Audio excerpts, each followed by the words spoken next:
kotaku, Kota Mentok. Kota yang kaya akan sejarah perjuangan kemerdekaan.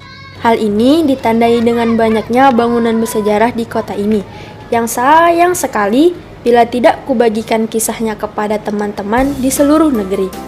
Ya, aku dan teman-temanku akan mengajak kalian berkeliling Kota Mentok sembari mengisi akhir pekan yang kalian habiskan di rumah saja. Semoga kalian berkenan.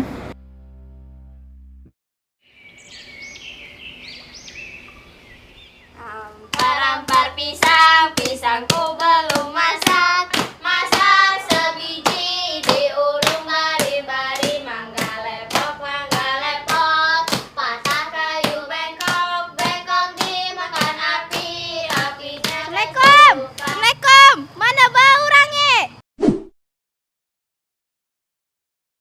Waalaikumsalam.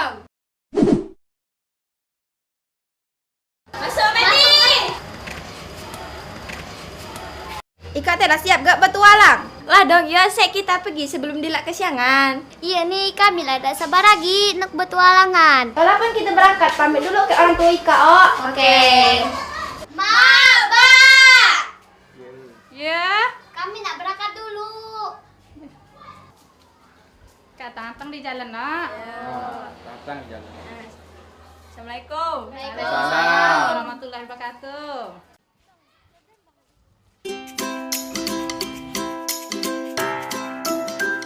Tujuan pertama kami adalah mercusuar Tanjung Kalian.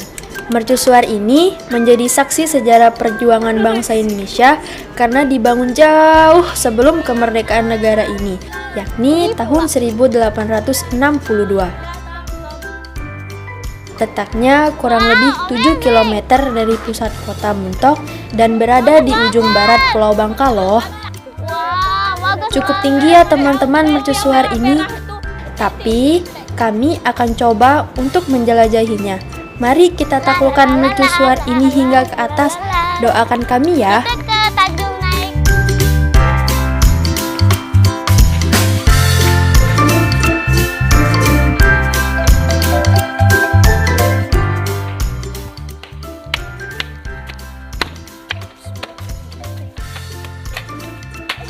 Disebut mercusuar Tanjung Kalian karena letaknya di pinggir pantai Tanjung Kalian. Mercusuar ini memiliki tinggi 56 meter dengan jumlah ratusan anak tangga yang menjulang di 18 lantai. Bangunan mercusuar ini masih asli dan belum pernah dipugar. Hanya beberapa kali saja mengalami pengecatan ulang.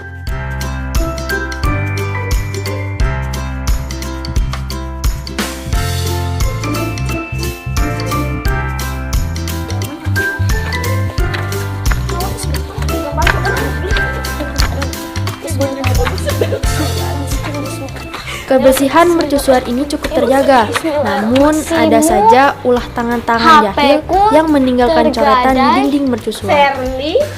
Sakrah. Aksi coret-coret ini disebut tindakan vandalisme. Tindakan ini tidak baik ya teman-teman. Ini artinya kita tidak menghargai peninggalan sejarah. Woi, Kak duluan, boy, aku capek. Jangan, kita kesini sama-sama, nak bertualang sama-sama. Misalkan nak istirahat, kita istirahat sama-sama. Nah, minum dulu, siapa tahu membaik.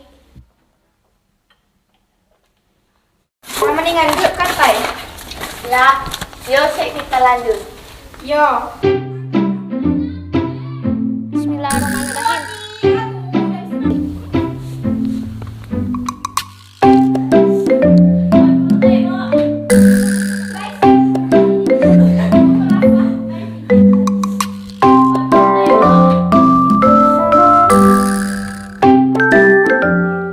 Akhirnya kami sampai juga di puncak mercusuar. Senang sekali rasanya karena lelah kami terbayarkan dengan pemandangan laut dan langit yang biru. Bagus, Ya, pemandangan bagus benar. Untung kita lah sampai ke sini. Kita bisa nengok lautan yang luas kayak gini nih.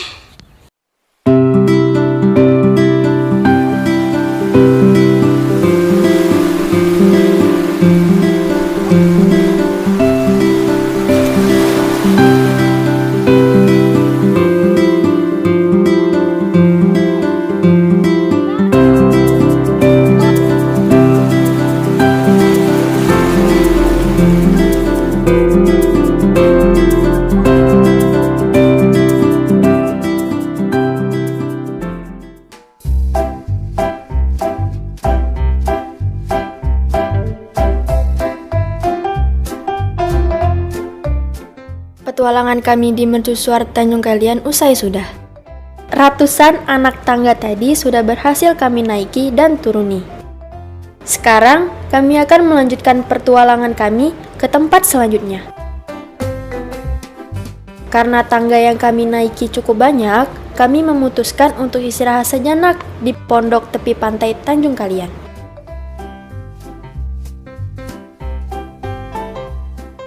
Pak, pesen otak-otak 30 iko. Kan di sini ya? Ah.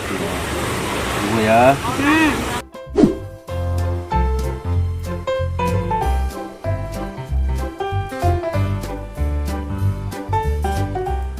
Pondok-pondok ini letaknya tepat di pinggir bagian luar mercusuar Tanjung Kalian.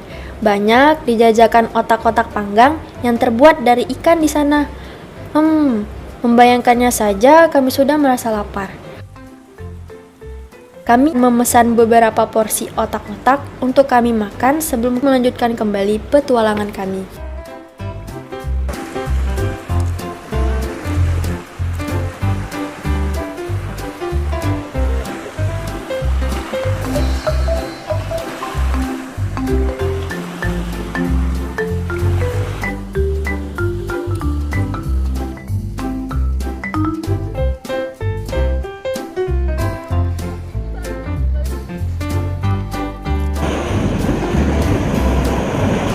Di depan pondok tempat kami beristirahat, bersemayam sebuah kapal yang karam pada tahun 1942.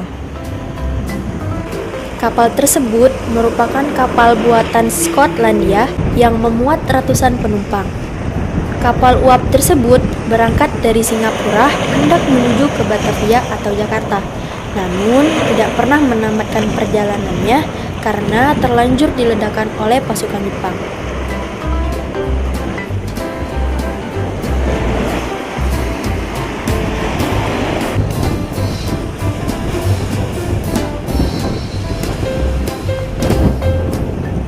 Pemerintah membangun monumen untuk memperingati peristiwa rangkaian Perang Dunia Kedua, serta untuk mengenang para tokoh yang berhasil selamat dari peristiwa tersebut. Untungnya, ada beberapa orang yang selamat dari peristiwa tersebut, dan mereka yang selamat inilah bisa membagikan kisahnya kepada orang lain, sehingga kisahnya masih bisa kubagikan pula padamu, teman.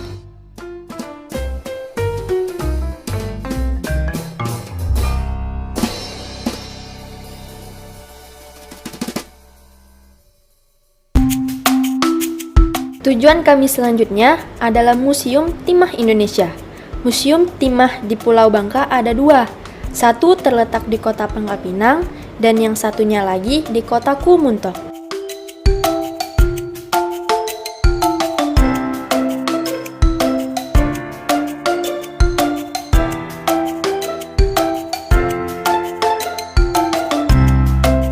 Di museum ini akan ada pemandu yang akan mendampingi kami berkeliling.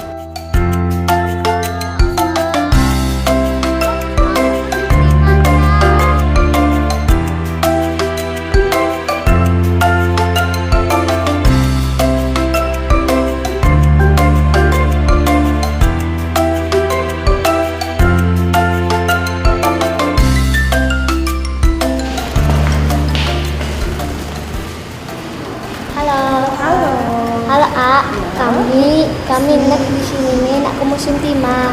Oh, nak keliling museum Timah. Namanya siapa? Fitri. Berapa orang? 3. Nanti kan dari mana? 4. Nanti kakak yang nemenin keliling museum Timah. Ada? Nah, Yuk. yuk.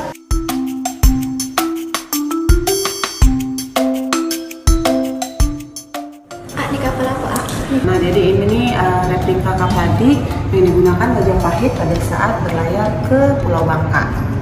Jadi yang ini nih sebagai replika supaya orang-orang bisa lihat, oh ini kapal yang digunakan Majapahit pada saat berlayar ke Pulau Bangka.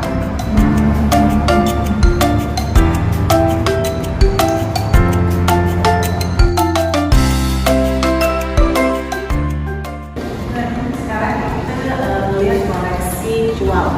Nah, ada beberapa koleksi cual yang ada di Museum Timah Indonesia. Nah, ini beberapa dari koleksi kain cual yang ada di Museum Timah.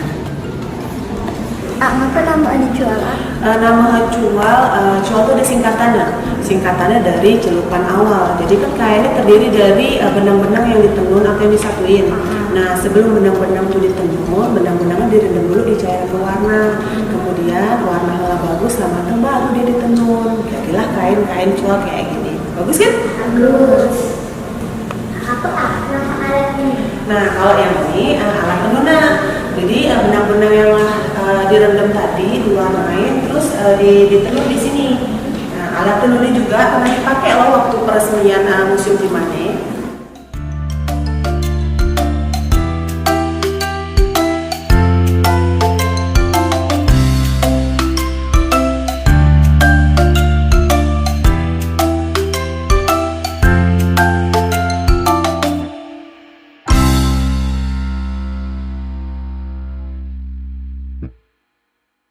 Nah, sekarang kita lah ada di Galeri Tambang Darat dan Tambang Laut. Jadi ini adalah galeri tentang penambangan. Ini kapal isep kok? Iya, nah ini kapal riset. Jadi ini guna untuk nyedot timah yang ada di dalam air, dalam laut. Kenapa kapal isep ini kecil daripada kapal tuh? Kalau yang kapal itu namanya tuh kapal keruk. Jadi dia tuh kayak mau di dalam laut, terus naik ke atas, kapasitasnya atau isi juga lebih banyak. Nah, untuk kedalamannya juga lebih dalam. Kalau kapal keruk yang itu dalamnya bisa sekitar 70-an meter. Apa tambang darat dan tambang laut itu beda? Kalau tambang darat tuh penambangan yang dilakukan di darat, jadi di tanah. Nah, kalau tambang laut tuh penambangan dilakukan di laut, jadi maka perlu kapal-kapal untuk menambang di laut. Adik-adik tahu nggak di sini kalau kita di Bangka Belitung ini termasuk produsen terbesar timah di dunia? Oke. Oh. Nah, adik-adik coba lihat nih. Nah, ini namanya pasir timah. Pernah lihat nggak, adik? Pernah? Pernah. Timah ini bersih gak atau ada terkandung campuran lain? Kalau yang di sini bersih, jadi ini pasir timah, lah siap diolah. Nah, cuman dibedakan dari tingkat kehalusan ja. Museum Timah Indonesia yang ada di Muntok lebih fokus pada peleburan timah di Pulau Bangka. Dahulu, museum ini adalah kantor pusat peleburan timah atau dikenal dengan nama Bangka Tinwining. Ragam produk jadi hasil olahan timah juga disimpan di museum ini, antara lain koin, perhiasan, balok timah, dan lain-lain. Hasil penambangan timah dari tambang darat maupun laut dibawa ke pusat peleburan timah. Di sini, pasir timah tersebut akan diolah dan dicetak menjadi balok timah yang siap diekspor. Pasir timah mengalami peleburan dalam suhu yang tinggi loh. Suhunya bisa mencapai 1350 hingga 1450 derajat Celcius. Kalau tidak hati-hati dalam mengolahnya, mungkin tangan kita akan meleleh, teman-teman.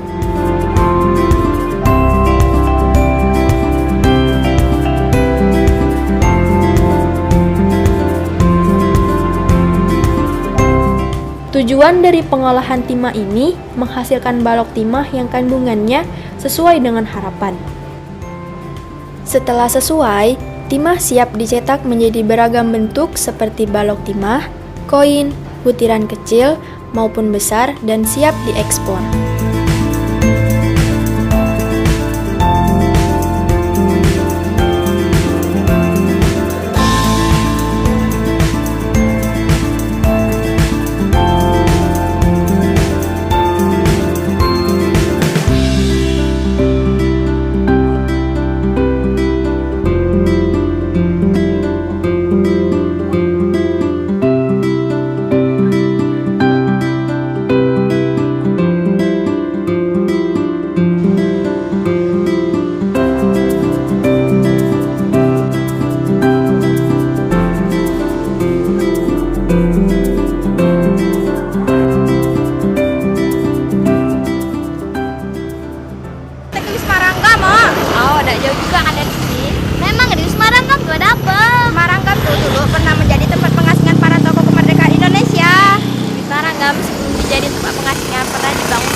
Wah, menarik kok. Yuk kita jelajah ke sana. Yo.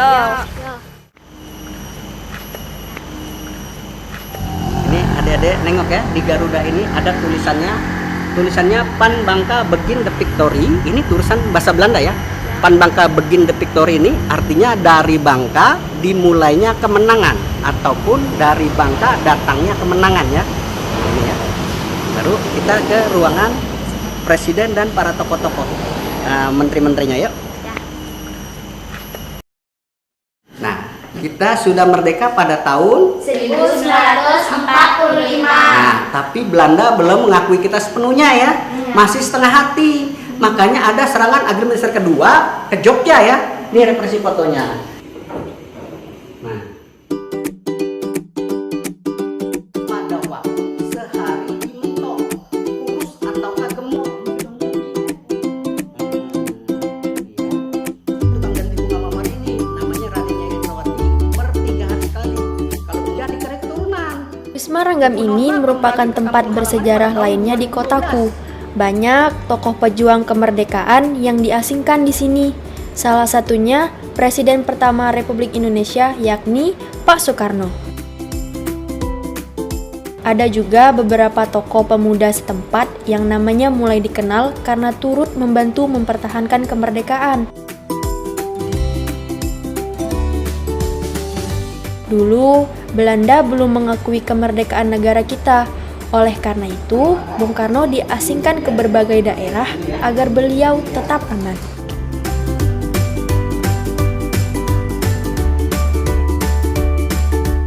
Bung Karno diasingkan ke Pulau Bangka, tepatnya di Kota Muntok pada tahun 1948 bersama dengan Bung Hatta, Kiai Haji Agus Salim, Ali Sastro Amijoyo, dan Muhammad Rum. Namun, Bung Karno dan Bung Hatta ditempatkan di dua tempat yang berbeda oleh Belanda. Selama berada di pengasingan, Soekarno difasilitasi dengan kamar tidur, meja kerja, serta ruang pertemuan. Kamar tidurnya pun tidak begitu luas, kurang lebih 5 kali 5 meter persegi.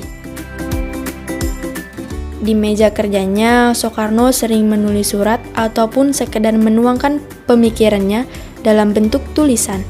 Bahkan, baru sehari saja berada di pengasingan, beliau sudah mengirimkan foto dan surat kepada istrinya, Fatmawati.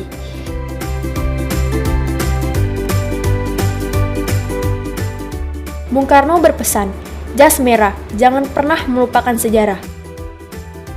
Semoga kita semua senantiasa mengingat sejarah perjuangan yang ada di sekitar kita.